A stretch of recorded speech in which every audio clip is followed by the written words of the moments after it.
You know that feeling when you check your investment account and the number is technically bigger than it used to be, but it still doesn't feel real, like there's $15,000 in there, maybe 18, maybe 22,000, and you scroll past it the same way you'd scroll past a weather app. You know it's there, you know it's growing, but it doesn't feel like anything is actually happening. So you keep contributing. You keep telling yourself, okay, once it's bigger, I'll actually feel it. But somehow, every month feels like you're just adding another quiet number to a spreadsheet that doesn't change how you live. And then you hear people online saying things like, compounding is the eighth wonder of the world, and your money will start working for you. And you're sitting there thinking, when? Because right now, it just sits there. Here's the thing. There is a specific point where investing stops being an act of faith and starts being something you can actually see. Not because you suddenly become rich, not because $30,000 changes your life overnight, but because $30,000 changes the way your money behaves. That number is not magic, but it is a turning point. And today, I want to explain what I call the $30,000 rule. Because for most people who already built their emergency fund, the next $30,000 is not just a bigger savings goal. It is the point where investing finally starts to feel real. My name is Jack. If you're someone who has already built a little stability, but still feels like investing is just a number on a screen, make sure to hit the subscribe button and give this video a thumbs up if this helps you out. Look, most people think the exciting number is $100,000 or the first million. And sure, those numbers matter, but here's what most people don't realize. $30,000 is where the machine actually starts running on its own. Why 30,000 feels different? If you watched my video on the $10,000 rule, you know that 10,000 is about safety. It's the number that turns emergencies back into inconveniences. But 30,000 is a different kind of number. It's not primarily a safety number anymore. It's a momentum number. Somewhere between $10,000 and $30,000, something quietly shifts. Your account stops being just a record of what you put in. It starts becoming a record of what your money is doing without you. At $10,000, almost all of the growth in your account comes from your own contributions. At $30,000, a meaningful chunk of the growth starts coming from the money itself. And that shift is subtle, but it changes how investing feels. It stops feeling like a chore you do every month and starts feeling like a system that's finally pulling its own weight. The math of 30,000. Let's talk about the actual math because this is where it gets interesting. Imagine two accounts. Account A has $10,000 invested. Account B has $30,000 invested. Both earn an average annual return of 7%.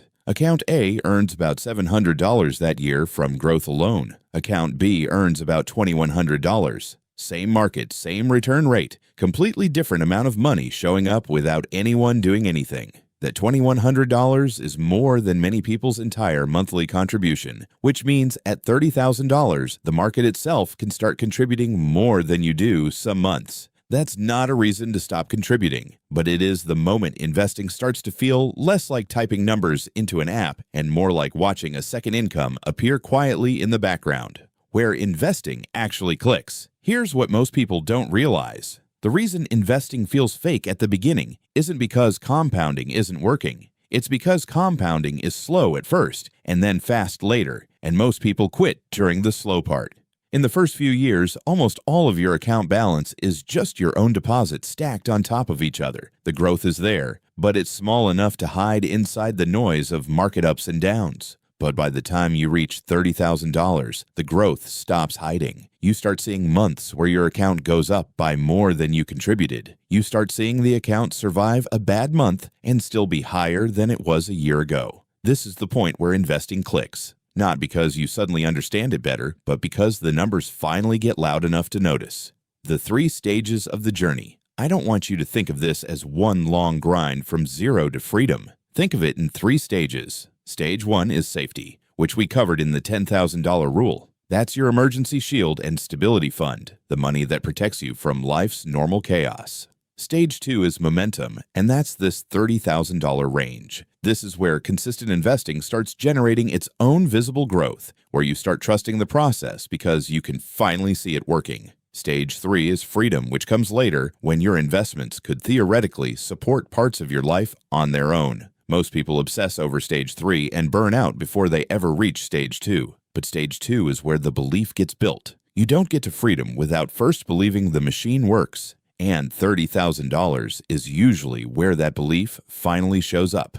The mistake people make at this stage. Now here's where people mess it up. Once the account starts looking like real money, some people start treating it like a reward instead of a foundation. They see $30,000 and think, I've done enough. Let me slow down. Or worse, let me pull some out for something fun. And look, I'm not against enjoying your money. But $30,000 is not the finish line. It's the point where the race actually starts moving faster. Pulling money out here doesn't just cost you the amount you withdraw. It costs you all the future growth that money would have generated. Taking $5,000 out at this stage isn't a $5,000 decision. Over 30 years, at a 7% return, that's closer to a $40,000 decision. This is why the account has to stay boring. Not because you don't deserve nice things, but because this is exactly the stage where impatience is the most expensive. How to actually get from 10 to 30,000.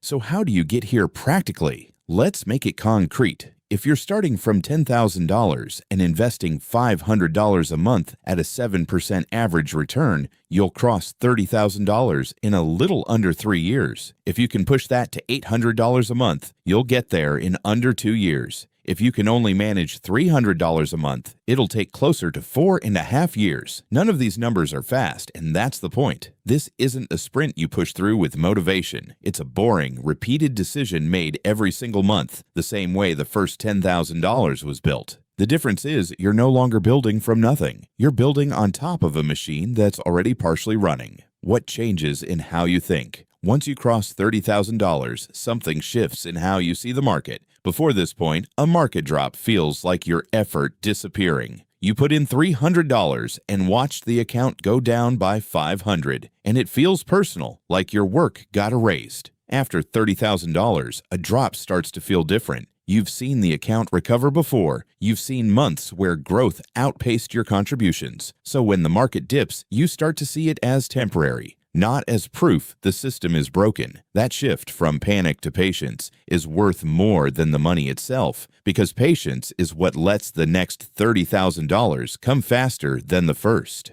A simple story. Let me give you an example. Two co-workers, Elena and Ryan, both hit $10,000 invested around the same time. Ryan keeps investing $300 a month, but every time the market dips, he panics and pulls some out to feel safe, then buys back in later at a higher price. Elena keeps investing the same $300 a month and does nothing else. She doesn't check the account daily. She just lets it run. 3 years later, Ryan is frustrated, convinced investing doesn't really work for people like him.